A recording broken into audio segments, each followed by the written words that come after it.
নমস্কাৰ দৰ্শকসকল আপোনালোক সকলোকে অমূল্যবাণীলৈ স্বাগতম জনাইছো।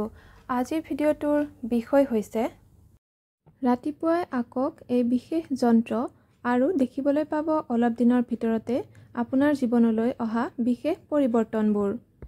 পৰিৱৰ্তন মানে আপোনাৰ জীৱনলৈও বিচৰা মতে টকা পইচা আহিবলৈ আৰম্ভ কৰিব। এইটো হৈছে মা লক্ষ্মীৰ যন্ত্ৰ।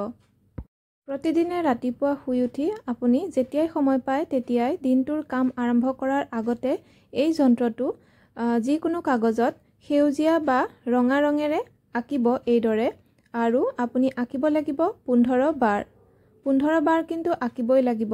তাৰপিছত আপুনি বহীখন বন্ধ কৰি থৈ দিব, মানে প্ৰতিদিনে 15 বাৰকৈ আঁকিব লাগিব ৰাতিপুৱা। এখন নতুন বহি ল'ব আৰু সেই বহীখন আঁচ নপৰা হ'ব লাগিব।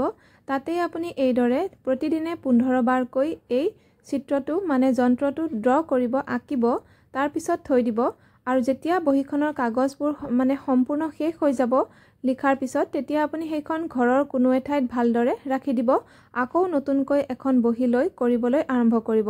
যেতিয়ালৈকে আপোনাৰ জীৱনত টকা পইচা অহাটো আপুনি বিচাৰে, টকা পইচা আপোনাক লাগে, তেতিয়ালৈকে আপুনি এইদৰে যদি কৰে তেনেহ'লে আপোনাৰ জীৱনলৈ টকা পইচা আহি থাকিব। দৰ্শকসকল, আজিৰ ভিডিঅ'ৰ ইমানতে সামৰণি মাৰিছোঁ। ধন্যবাদ।